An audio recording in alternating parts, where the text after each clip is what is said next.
मेरे बाप के बारे में कोई कुछ बोलेगा तो आई कांट, मैं इससे बर्दाश्त नहीं होता। आई एम सॉरी टू से। मोहम्मद रफ़ी साहब और मंगेशकर सिस्टर्स यानी लता जी और आशा भोसले जी को लेकर स्यापा कभी खत्म नहीं होता। रफ़ी साहब के बेटे शाहिद रफ़ी ने विकी ललवानी से दोनों बहनों का नाम लेकर कहा कि ये मेरे अब्बा से जलती थी।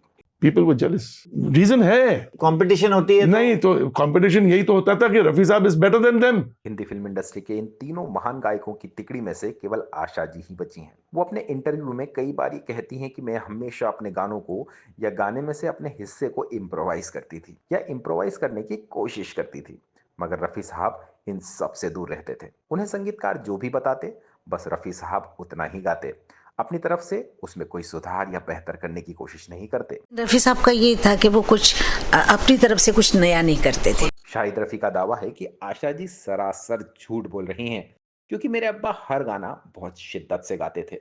वो केवल हीरो या कैरेक्टर के हिसाब से ही नहीं गाते थे, बल्कि वो गाने की सिचुएशन के बारे में भी पूछताछ करते थे। इसके बाद वो अपनी गायकी से गाने में आत्मा डालते थे। यही वजह है कि पूरी दुनिया आज भी उनके गानों की इतनी बड़ी दीवानी है। आते नहीं थे, वो बोलते नहीं थे। हाँ, अब्बा बोलते नहीं थे, Correct. वो कर देते थे। करेक्ट। आज के इस वीडियो में मैं आपका दोस्त अनुराग दिग्गज संगीतकारों, हीरो, उनके समकक्ष गायकों के हवाले से इस विवाद की पूरी पड़ताल करने वाला हूं कि करीब 35 साल तक एक साथ गाने वाले रफ़ी साहब और लता जी आशा जी के संबंधों में इतना तनाव क्यों रहा। किन किन मौकों पर रफ़ी साहब के लता जी या आशा जी से मतभेद हुए। ये मतभेद किसी खास परिस्थिति में हुए या इनके पीछे किसी की साजिश थी। रफ़ी साहब के इस दुनिया से चले जाने के बाद भी ये विवाद कितनी बार बाहर आए। इसके अलावा ऐसे ही कई और सवाल जो इन तीनों हस्तियों के जीवन और करियर का हिस्सा बने हुए हैं।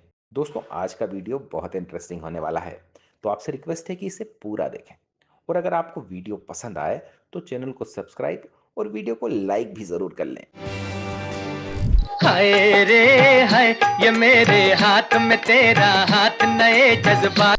कश्मीर की कली फिल्म का गाना है, जो संगीतकार ओपी नैयर साहब की स्टाइल का एक मशहूर डुएट है।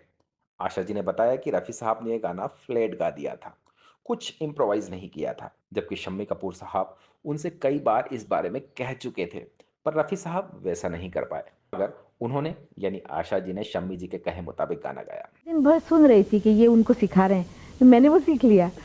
रफ़ी साहब ने नहीं सीखा, मैंने सीख लिया। इस गाने को उन्होंने जिस अंदाज में गाया उससे शम्मी साहब इनसिक्योर हो गए और उन्होंने आशा जी से आकर झगड़ा भी किया था। शम्मी उठ के अंदर आ गए, मैंने सिखाया था मेरे आर्टिस्ट को, तुमने क्यों गाया? मैंने कहा सिखाइए आप अपने आर्टिस्ट को। अब एक और गाना सुनिए जो शम्मी साहब और आशा परेख पर फिल्माया गया था, और इसका संगीत आशा जी के पतिदेव आर.डी. बर्मन यानी पंचमदा ने दिया था।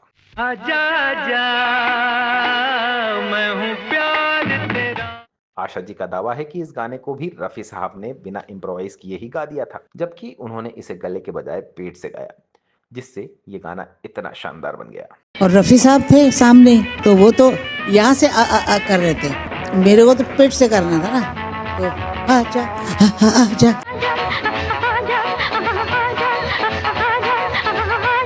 इतना ही नहीं, इस गाने को कौन बेहतर गाएगा, इस पर संगीतकार पंचमदा और निर्माता नासिर हुसैन के बीच 500 रुपए की शर्त लगी थी, जिसे आशा जी ने जीता। तो ईश्वर की दया है कि मैं 500 रुपये जीती, रफ़ी साहब हार गए थे। दोस्तों, जब कोई ऐसा दावा किया जाता है तो उसकी पुष्टि भी होनी चाहिए।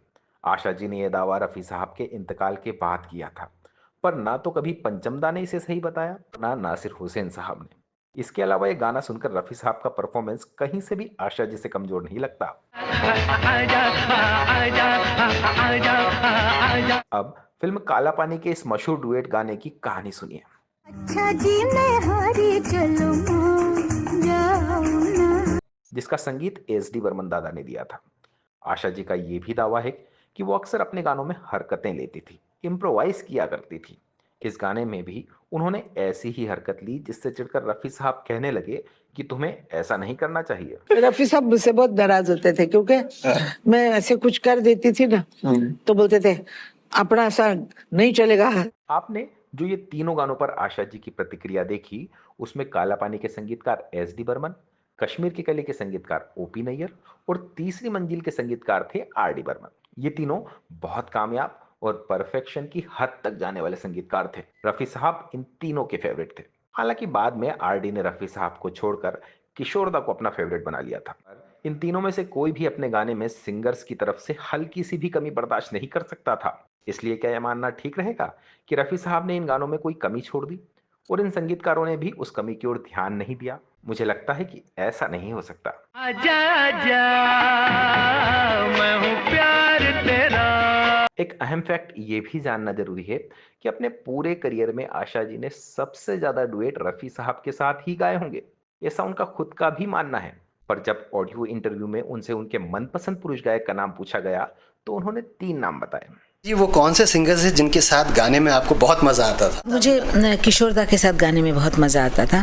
हम मगर क्या खबर। और एक आर्टिस्ट के साथ मुझे बहुत अच्छा लगता था, वो थे हेमंत दादा। और मनादा का ये था कि वो क्लासिकल गाते ही रहते थे बैठ के। मतलब अपने करियर में ज्यादातर वक्त जो सिंगर टॉप पर रहे, जिन रफ़ी साहब ने एक तरह से फिल्मी गायकी पर राज किया, वो आशा जी की गुड बुक में है ही नहीं। इतना ही नहीं, इसी इंटरव्यू में जब एंकर ने रफ़ी साहब के साथ उनके गानों की तारीफ की और ये कहा कि ये गाने बहुत आनंद देते हैं, तो आशा जी ने रफ़ी साहब की गायकी की रेंज को हल्का बताया और ये कहा कि रफ़ी साहब अपने गानों में मेहनत नहीं करते थे, जबकि हमें ये लगता था कि रफ़ी साहब उन गानों में और मेहनत करते तो अच्छा होता।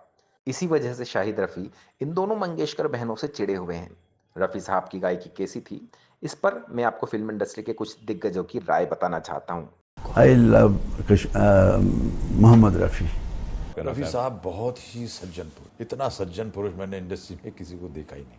पर आशा जी की राय इस मामले में बिल्कुल अलग नजर आती है। आशा जी के अलावा रफ़ी साहब और लता जी के संबंध भी बहुत सहज नहीं थे। फिल्म इंडस्ट्री में संगीतकार और म्यूजिक कंपनी के साथ सिंगर्स को भी रॉयल्टी मिलनी चाहिए, ये आवाज़ लता जी ने सबसे पहले उठाई थी। पर रफ़ी साहब की राय अलग थी। उनका मानना था कि हमने एक बार संगीतकार या निर्माता से अपनी फीस ले ली तो हमें रॉयल्टी क्यों चाहिए। इसी को लेकर दोनों में बहस हो गई थी।